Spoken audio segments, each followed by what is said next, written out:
Bonjour à tous, bienvenue et merci d'être ici avec nous. Nous allons maintenant donner la parole à la ministre Jordan pour commencer notre annonce. Hello everyone, welcome and thank you for joining us. We'll now turn to Minister Jordan to open our announcement. Well, good afternoon everyone. Bonjour. Kwe. First of all, I'd like to acknowledge that I'm coming to you from my home in Mi'kma'ki, the traditional unceded territory of the Mi'kmaq people. I'm pleased to be here today with my colleagues, Minister Rodriguez and Wilkinson, to share with Canadians some very exciting news. Since taking office in 2015, our government has been working with our territorial partners to chart a new course for Canada's Arctic. Our vision is one of strong, self-reliant people and communities working together for a prosperous and sustainable Arctic region at home and abroad, while affirming Canada's enduring Arctic sovereignty. This is especially important right now. Given how the region is at the forefront of climate change, this in turn is resulting in unprecedented growth in commercial shipping and increased foreign interests in the region's natural resources. While we have always known the beauty and potential of Canada's Arctic and its people, the region is now becoming extremely important to the world's economic prosperity, environmental sustainability, and political stability. Strengthening Canada's presence in the Arctic is an urgent undertaking that requires bold, decisive actions and strategic investments. So much of our vision for a thriving Arctic region hinges on the Canadian Coast Guard. In this remote region, the Coast Guard is largely what keeps communities safe, connected, and livable. They lead search and rescue operations, environmental response, supply and sea lift missions, and icebreaking to keep our trade routes open.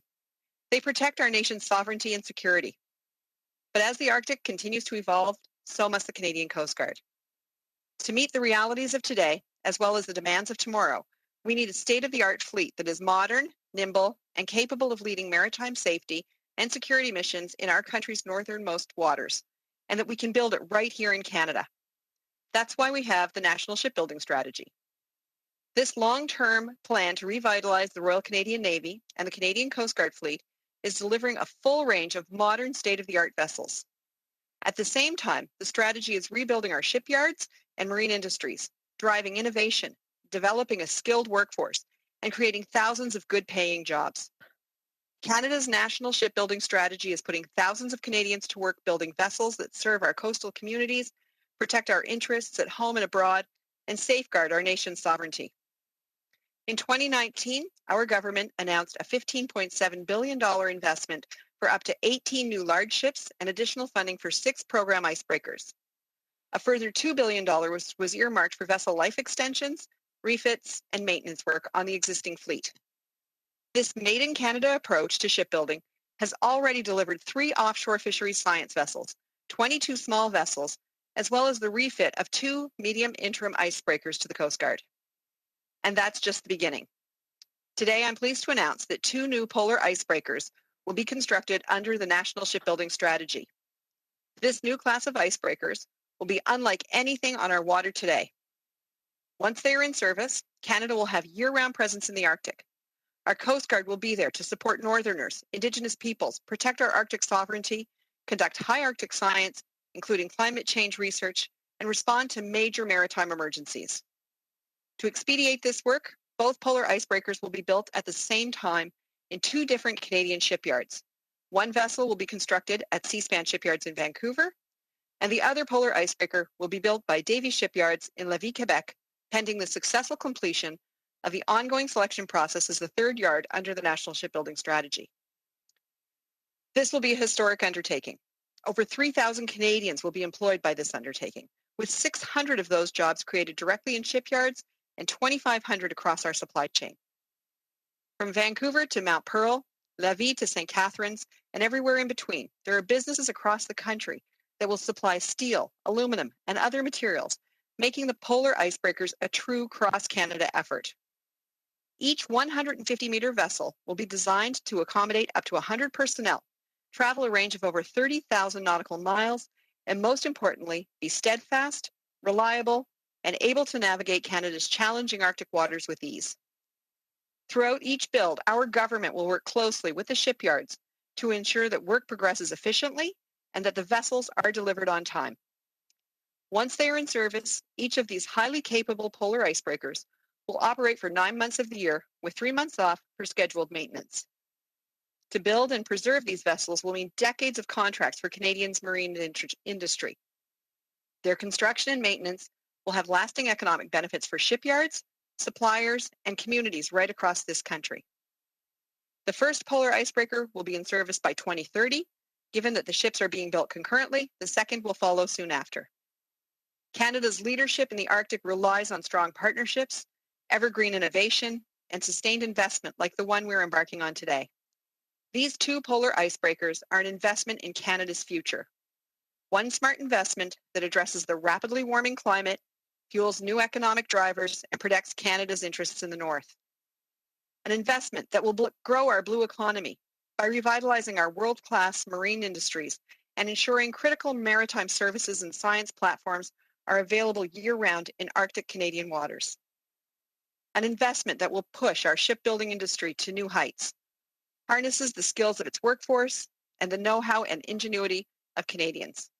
And most importantly, an investment that reaffirms our reputation as a sovereign Arctic nation and a major player in shipbuilding.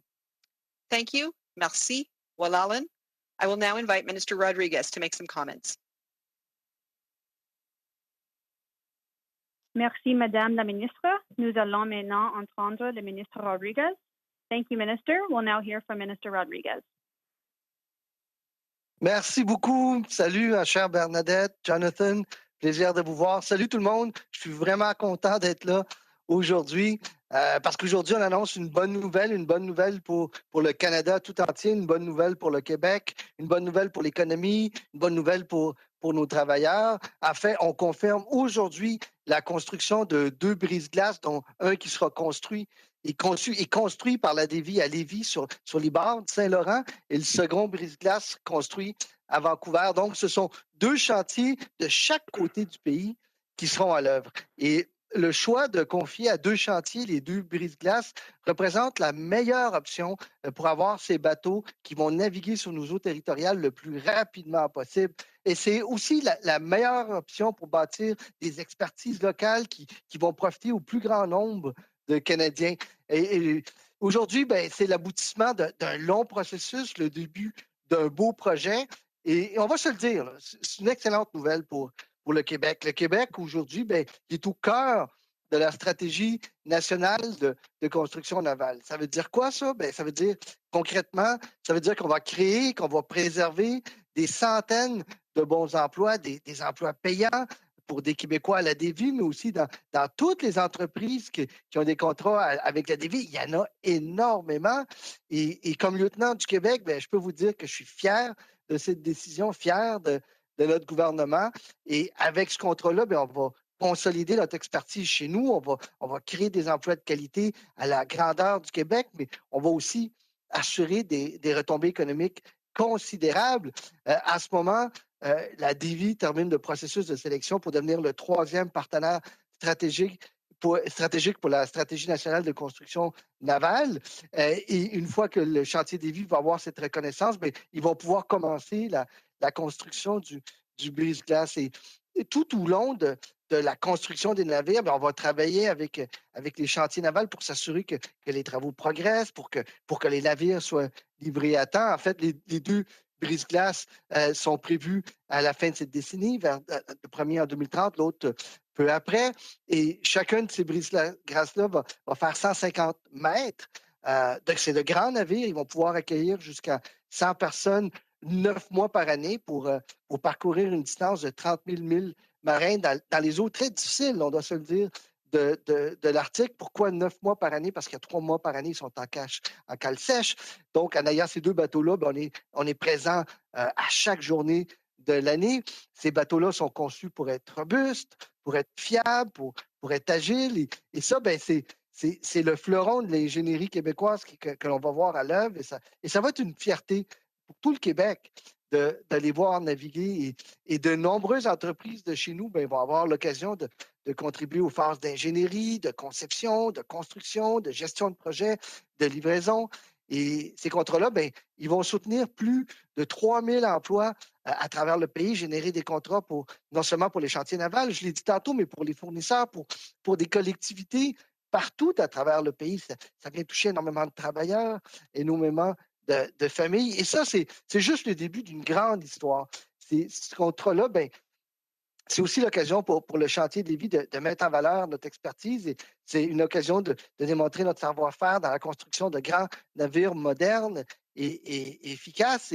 Et en fait, aujourd'hui, à travers l'annonce, on annonce qu'on est là, on affirme qu'on est là pour garantir l'avenir de notre industrie navale au Québec. Et comme tous les Québécois, j'ai vraiment hâte de voir le travail débuter, mais j'ai encore plus hâte de voir tout l'impact que la construction du brise-glace polaire va avoir à travers nos régions. Vous savez, on a vraiment de quoi être fiers de dire qu'il y a une partie de nous autres là, qui va naviguer sur les mers du Nord. Alors, je m'arrête ici. Je sais que mon collègue, le ministre Wilkinson, a aussi de bonnes choses à dire et je lui cède la parole. Merci beaucoup. Merci, Monsieur le ministre. Nous allons maintenant entendre le ministre Wilkinson. Thank you, Minister, and we'll now hear from Minister Wilkinson. Thank you. Thank you very much. It's certainly wonderful to be joining you from North Vancouver, which is the home of Seaspan, but is located on the traditional ancestral and unceded territories of the Squamish, the Musqueam, and the Tsleil-Waututh First Nations. Comme l'a dit ma collègue, la ministre Jordan, aujourd'hui marque une étape très importante dans le travail de notre gouvernement pour moderniser la flotte de la garde côtière canadienne. The announcement being made today is in some ways a very personal one for me. Prior to my current assignment, I held the role that Bernadette now holds as Minister of Fisheries and Oceans and Minister responsible for the Canadian Coast Guard. And during that time, our government took several major steps to ensure the modernization of Canada's Coast Guard fleet. In 2019, in Stanley Park, the Prime Minister announced the procurement of 16 multi-purpose vessels that would form the backbone of the Coast Guard going forward. And just 4 months later, in Iqaluit, I announced the government's intention to procure 6 new program icebreakers. These smaller icebreakers will be critical to the safety of passenger ferry service and commercial fisheries during the winter months and will ensure that the Coast Guard continues to provide secure lifelines to Canada's northern residents, resupplying goods to Arctic communities and their industries. L'annonce d'aujourd'hui concernant le brise-glace polaire marque un point culminant de nos efforts continus pour renouveler la flotte et pour faire en sorte que les braves femmes et hommes de la garde côtière disposent de l'équipement dont ils ont besoin pour fournir des services essentiels aux Canadiens d'un océan à l'autre. Seaspan Shipyards is a critical partner in the fleet renewal. Seaspan is truly a British Columbian success story. Over the past decade, Seaspan has risen to meet many challenges, from starting as an almost greenfield operation to successfully building 3 offshore fisheries science vessels, the first class of large ships built and delivered under the National Shipbuilding Strategy, to the multi-purpose vessels that will be under construction in the shipyards in the coming years. As my colleagues have mentioned, Seaspan will be responsible for constructing one of the new polar icebreakers that will be specifically designed to meet the unique mission requirements of the high Arctic. And let me just stress a couple of points here. The importance of maintaining a year-round presence in the Arctic can't be overstated. The importance to Canada's sovereignty as an Arctic nation, the importance to our research and understanding of the Arctic in a changing climate, the importance to the people whose lives and livelihoods depend on these ships supplying their communities. Canada's north is, in many respects, the canary in the coal mine when it comes to climate change. I say that because this region is heating up at almost 3 times the global average. The impacts of climate change are being witnessed in real time: melting permafrost, damaged infrastructure, invasive species, and the thinning ice packs. A warming Arctic is attracting more research, exploration, and commercial traffic than ever before. And as northern waterways become more accessible, some countries are trying to encroach on our sovereignty by signaling their economic interest in a region that may be rich in untapped natural resources. So we simply can't put a price on the value of Canada maintaining its Arctic presence. But there is something that we can quantify.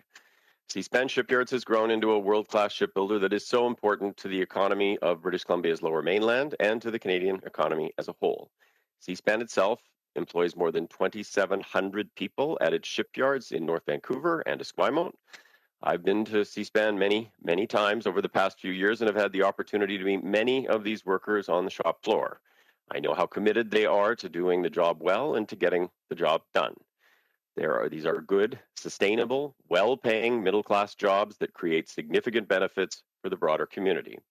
This includes the Esquimalt, Haisla, Old Masset, Squamish, Tsleil-Waututh, Songhees, and Sunamo First Nations through their partnerships with Seaspan, including workforce training. And then there is the more than 670 Canadian suppliers and partners with more than $1 billion in subcontracts to date, making this a truly pan-Canadian effort. The work that will be done here on the West Coast will have ripple effects right across Canada. This is a good day for North Vancouver, for British Columbia, and it's a good day for all of Canada. The two polar icebreakers will give Canada year-round presence in the Arctic that will help protect mariners, safeguard our marine environments, ensure the safe and efficient movement of ships, and protect our borders. At the same time, we are continuing to build a thriving domestic shipbuilding industry, creating thousands of jobs and generating economic growth and prosperity in communities across this country. This is truly a win-win. Merci beaucoup. Thank you very much. Merci, le ministre. Nous allons maintenant passer aux questions des médias. Une question, un suivi, s'il vous plaît. Thank you, ministers. We'll now open our line to questions from the media. One question, one follow-up, please. Thank you. Merci. The first question is from Christian Noël, Radio-Canada. Please go ahead. Your line is now open. Votre ligne est ouverte. Merci beaucoup. Ma question est pour vous trois, probablement M. Rodriguez aussi. C'est pas chose faite. Tout ça, la Davie doit encore devenir une partie prenante de la stratégie navale nationale. Le contrat n'a pas encore été négocié. Alors, si ce n'est pas encore négocié, pourquoi faire l'annonce maintenant? Oui, M. Noël, écoute, les choses avancent rapidement. Vous le savez, on avait invité la Davie à se qualifier comme troisième Chantal pour la stratégie construction navale. Et les choses avancent vite, elles vont bien. Nous sommes très confiants que la Lévis pourra devenir ce fameux chantier sous peu, aider par la suite commencer la construction du brise-glace. Et je n'ai pas entendu le mot élection dans votre réponse, mais je l'entends en arrière. Là. Ben, c'est très bien que vous n'ayez pas entendu le mot élection parce qu'il n'y a pas de rapport. La conclusion, elle est simple, c'est la meilleure façon de remplir les besoins. On l'a dit tantôt, le réchauffement climatique fait en sorte qu'il y a de plus en plus d'activités dans l'Arctique. Ces navires-là sont essentiels quand on sait qu'un navire est en fonction de 9 mois, que pendant 3 mois est en cale sèche. En ayant ces deux bateaux-là, on couvre le territoire à longueur d'année. Puis là, on parle ici de souveraineté de l'Arctique, on parle de répondre aux urgences maritimes, on parle de toute la recherche, l'avancement de la science qu'on fait à travers ça. Donc, c'était nécessaire et on va de l'avant avec ces deux navires qui sont une excellente nouvelle pour l'ensemble du Canada. Merci. Thank you. The next question is from Lee Bertium from the Canadian Press. Please go ahead. Your line is now open. Yes, thank you. I wanted to ask, first of all, about the cost of this. We haven't seen any price tag of these two vessels, hoping you can provide that information, and how you can reassure Canadian taxpayers that this is an efficient use of money, given everything that we've been hearing about the National Shipbuilding Strategy over the last few years is about the efficiencies that can be gained by shipyards working on the same class of vessel. The first ship costing the most and taking the longest, and savings continuing down the line as more of those vessels are coming up. So how can you tell, what can you tell Canadians who might be worried that this decision to split up the work will lead to a significant cost increase? So right now what we're doing is we're announcing, of course, the two shipyards will be each building one vessel. That's what we're announcing today. We will now begin negotiations with those yards with regards to costs. Of course, those costs will be made available once we have them in place, but we are still in the very early stages of negotiating the contracts. But I will say this, one of the reasons that this is so critically important is that right now, as of 2030, the one icebreaker that we have that services the North will have to come out of service. She will be 62 years old. The Louis St-Laurent will be 62 years old by 2030. We need to make sure that we have icebreakers in place before that time. That's why it's critical that we get started with this right away. And as a follow-up, I'm curious as to, how much of this decision to split up the work is designed to head off perhaps legal challenges from Davie or Seaspan, and how you would respond to those who perhaps see this as a politically expedient move, given, you're looking at, we're all kind of looking at an election sometime around the corner, and this is obviously big news for Vancouver and Quebec, where the Liberal government has significant seats and interest.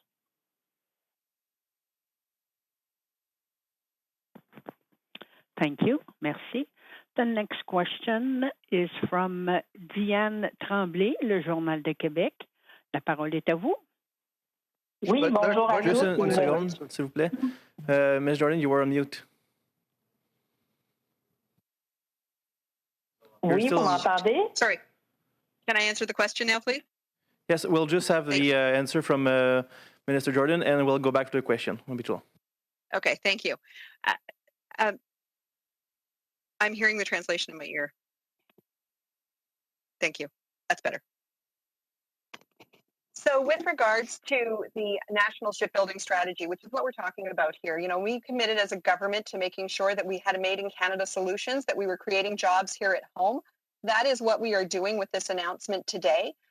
Of course, if we had gone to an international competition for the icebreakers, we would have had to look at a 2-year delay. We do not have 2 years to wait.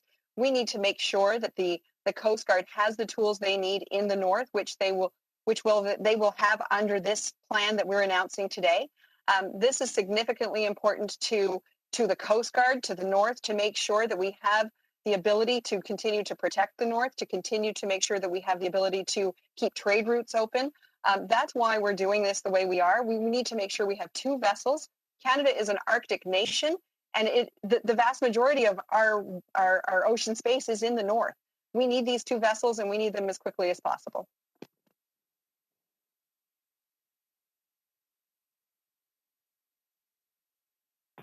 Thank you. Merci. Madame Tremblay, la parole est à vous.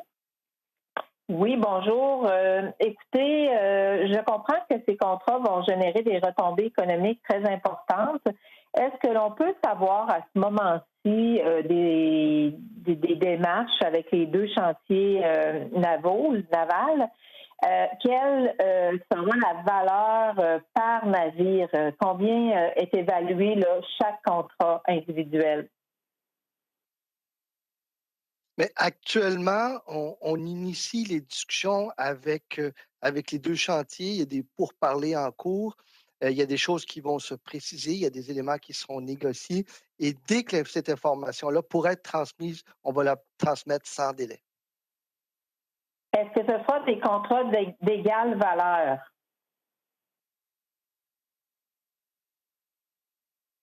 Encore une fois, dès que cette information-là pourra être communiquée, on va la communiquer. Bernadette, if you want to add on this.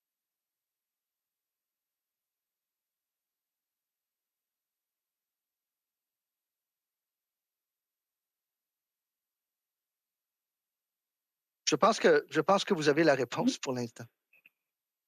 C'est bien, merci. Merci. The next question is from David Youngren from Reuters, Ottawa. Please go ahead. Your line is now open. Thanks. First off, I wanted to go back to a question that Lee had raised. Today, the leader of the Bloc Québécois said this was obviously an announcement linked to the election, given the importance of Quebec and British Columbia to the Liberal Party. So perhaps to Mr. Rodriguez, what do you say to the statement by Mr. Blanchet that this is clearly fueled by electoral politics? Well, Mr. Blanchet is the only one talking about election today. You don't see us talking about election. You see us talking about an important decision that has been made by the government because there's a real need for these 2 very important vessels. So I'll let Mr. Blanchet talk about politics and election, and we'll concentrate on what's important for Canadians. Can I just say one thing to that? I mean, let's step back. The Coast Guard, as Minister Jordan said, has a vessel in place that by the time we get to 2030 will be 62 years old. It was designed to last for somewhere between 30 and 40 years.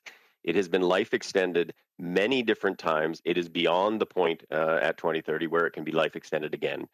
we have increasing amounts of traffic and activity in the north. We have an increasing need to be able to support our claims to sovereignty, to address some of the issues around climate change and the science that needs to be there, to address the changing ice patterns in the north. And we need that by 2030. So it is critical that we get moving, and it's critical that we have the second one within an approximate period of time of 2030. So building them sequentially does not work. This isn't politics. This is about actually giving the men and women of the Coast Guard the tools they need to do the job that Canadians expect them to do. And I think also to that point that Minister Wilkinson's making, the importance of the second polar is critical, because the first polar will have to come out of service for 3 months of the year in order to go through regular routine maintenance. We cannot have no presence in the Arctic for 3 months. We need to have a second vessel there. The other thing that's really important to keep in mind too is if anything happens to a polar, only another polar can rescue it. That means that we need to rely on ourselves to be able to look after our own interests in the Arctic. It's critical that we have 2 vessels. It's critical that we have them by 2030. And this is the way forward to make sure that we have those vessels. Okay, and thank you. And as a follow-up, again, to raise questions some of my colleagues have done, I find it hard to believe you have absolutely no idea of how much these ships are going to cost. I mean, someone somewhere must have a ballpark figure. As I've said, and I will continue to say, we are currently starting negotiations with the yards. To comment on what the costs would be ahead of time would not be prudent.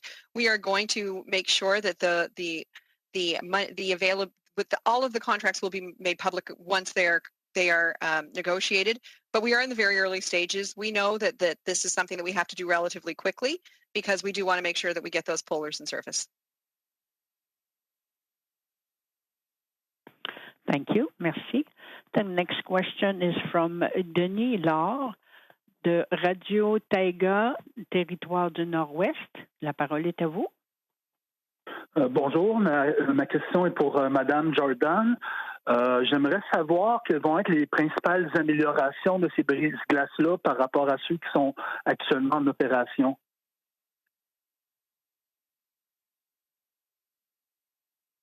So I guess the main difference would be that they will be extremely reliable. We of course, as I have said before, the current vessel that we have right now is will be 62 years old by 2030.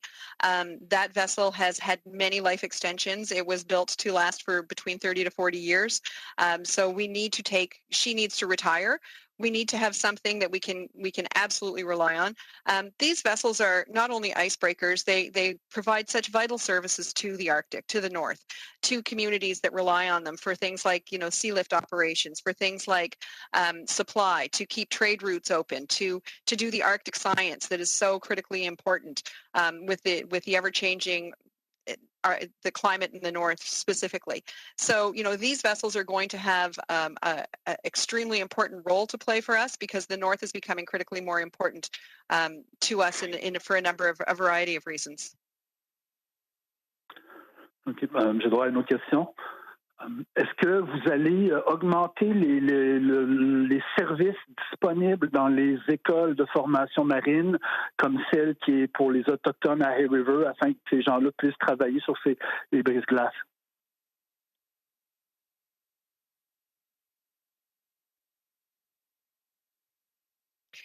Of course, this is something that we will continue to look at as we go forward on what that looks like in terms of making sure that we have, equity across our marine sector. Of course, right now, one of the things I'm doing is developing a blue economy strategy, is how we grow our ocean economy and make sure that it's sustainable, it's equitable, and it's benefiting as many Canadians as possible. The shipbuilding strategy is a large part of that, and this announcement today is just another positive step forward.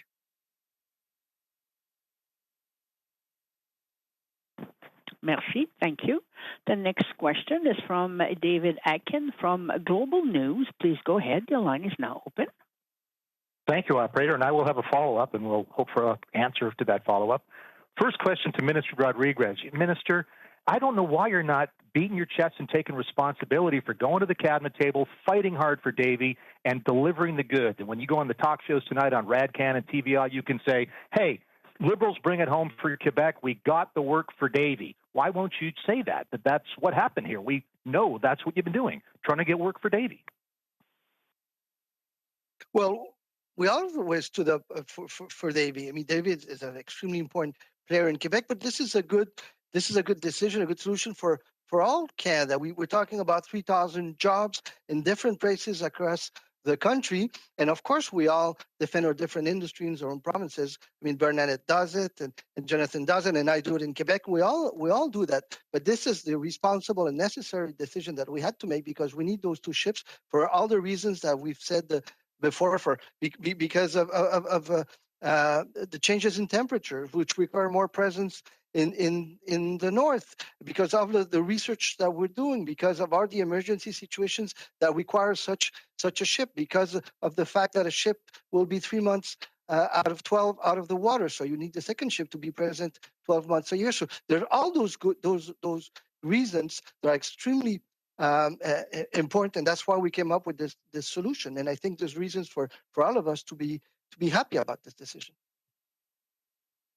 And I'll put the flip side of this question to Minister Wilkinson. Minister Wilkinson, Seaspan had the contract for the icebreaker. It was taken away by your government in 2011 and put under this, in June of last year, 2020, taken away because Seaspan is behind on the work they already have. They got plenty of work. They don't need more work. I don't understand why all of the polar icebreaker didn't go to Davie. Let them build both of them. Let them get going on both of them. So I guess you can now say you brought the bacon home to Seaspan when, according to Mr. Blanchette this morning, Seaspan is incompetent and didn't deserve to have this icebreaker contract. You don't think politics is involved, given your constituency office literally overlooks the Seaspan yard?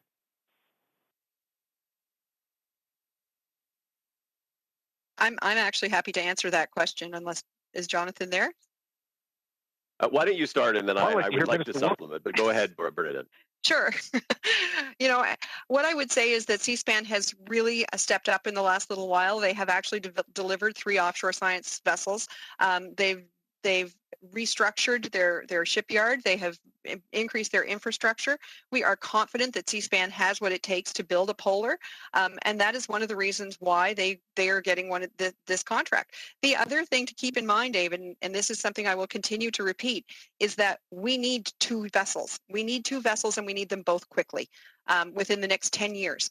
And as an Arctic nation, with the ocean space being as large as it is in the Arctic, we need 2 vessels.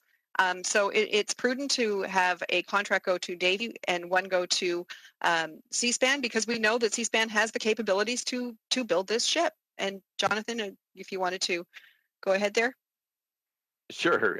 So somewhat of a loaded question, David. But let me say, I was the minister responsible for the Coast Guard at the point at which we made the decision to essentially put the polar back and have another look at it. That was at the time where we made the decision to move forward with the multi-purpose vessels. And we made that decision not because we didn't think that Seaspan was capable. We made that decision because there was questions about what we needed and whether those were things that we actually had to address at that particular point in time. And so Seaspan had a number of other things that it was doing. It was given it wasn't given, it essentially earned the multi-purpose vessels. We've now had a much broader look at our requirements. One of the things that has changed is we do realize that we need 2 and not 1 vessel in the north, given the emerging issues in the Arctic. And in that context, Seaspan has actually proven that it is a very reliable partner. It has been delivering quality products. It has come through the development phase of building the industry back up. And we have very, very great confidence in Seaspan's ability to deliver. That being said, as Bernadette said, well, we need 2, and we need them both soon. So giving 2 to 1 shipyard simply doesn't make sense from a logical perspective if you actually need both of them in the early 2030s. This is a solution that actually meets the needs of the Coast Guards. That is the first and foremost thing that is on the minds of every member of this cabinet, is meeting the needs of the Canadian Coast Guard, ensuring that the brave men and women who work there have the tools they need to do the jobs that we and all Canadians expect them to do.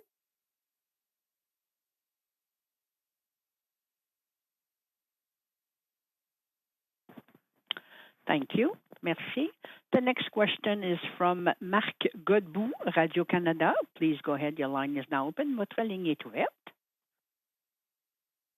Oui, bonjour. Ma question s'adresse à M. Rodriguez. M. Rodriguez, quel chantier va construire le premier navire?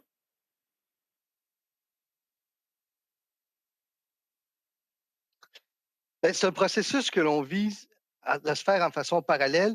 Dans le cas de la Davie, il y a un petit délai parce que la Davie doit s'assurer d'être conforme pour devenir le 3e chantier naval, ce qui est en train de se dérouler actuellement. Les choses vont bien, elles vont rapidement. Donc, ça va se faire sous peu. Et c'est pour ça que c'était fondamental de pouvoir faire les 2 bateaux en même temps, donc d'avoir accès aux 2 chantiers parce qu'on a besoin de ces bateaux-là vers 2030. Donc, voilà pourquoi on procède avec les 2 chantiers qui ont la capacité, l'expertise et la volonté de réaliser quelque chose d'assez extraordinaire.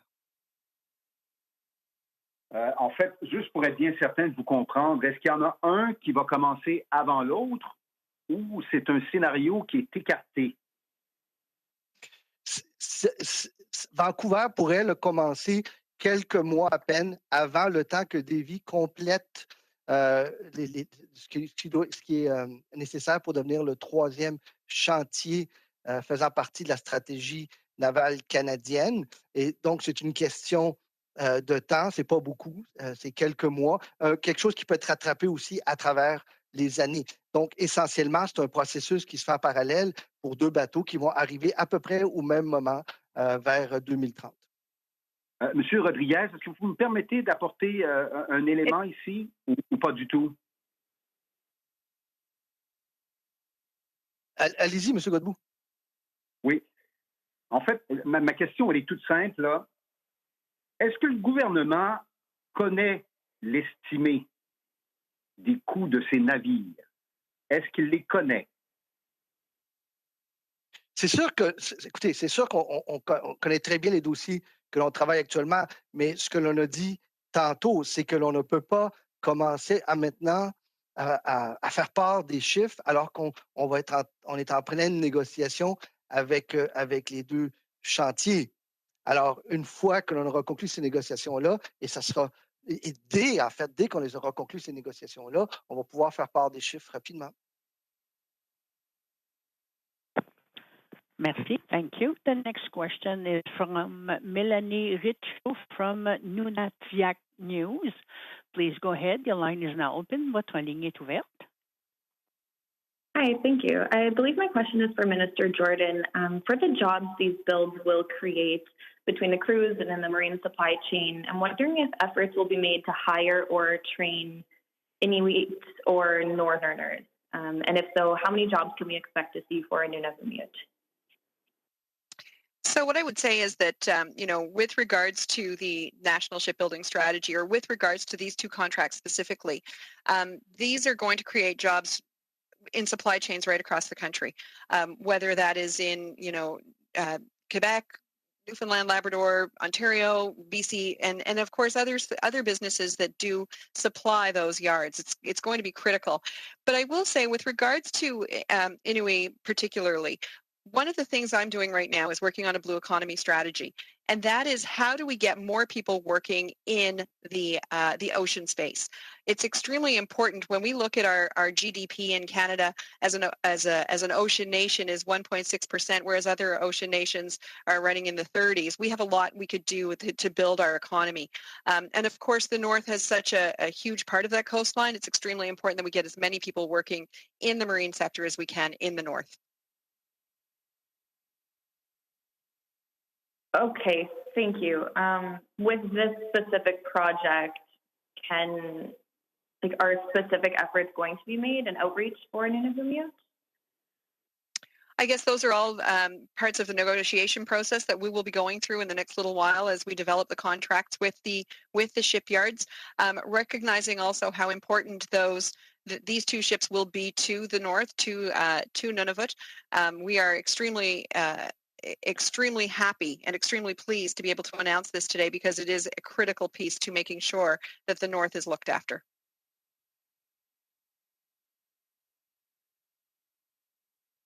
And we have time for one more question and one more follow-up. Nous avons le temps pour une dernière question et suivi. Merci. Thank you. Merci. The next question is from Todd O'Brien from CBC Radio, St. John, Newfoundland and Labrador. Please go ahead. Your line is now open. Thanks. The Louis St-Laurent is its home base is here in St. John's. So these two new polar icebreakers, will they also be home ported here in St. John's? I think that's something that's still going to be worked out. Of course, we know how important having the Louis in St. John's has been, and we will continue to look at where our ships are located as we go forward. Of course, with two of them and a vast region to look after, there's going to be some logistics worked out with the Coast Guard with regards to where the Louis will be or where the new ships will be in port. 2030 is a very long time for the new ones to come in, and as you said, the Louis is going to be 62 years old. I'm just wondering has the Canadian government been observing any Russian activity near our waters in the Arctic, that kind of thing? Yeah, I think it's really important that we have a presence in the Arctic. Of course, we are seeing with the changes in climate that there's more interest in the Arctic. That is one of the reasons why it's critical to have the two ships that we are announcing today. Of course, Arctic sovereignty is something that we stand firmly with and behind. So we want to make sure that we have our presence there, and that's why these two ships are so critical. Okay, thank you. Thank you. Merci à tous. Ceci marque la fin de notre annonce. Thank you, everyone. That concludes our press conference today. Thank you, everyone. Merci beaucoup. Thank you. Bye.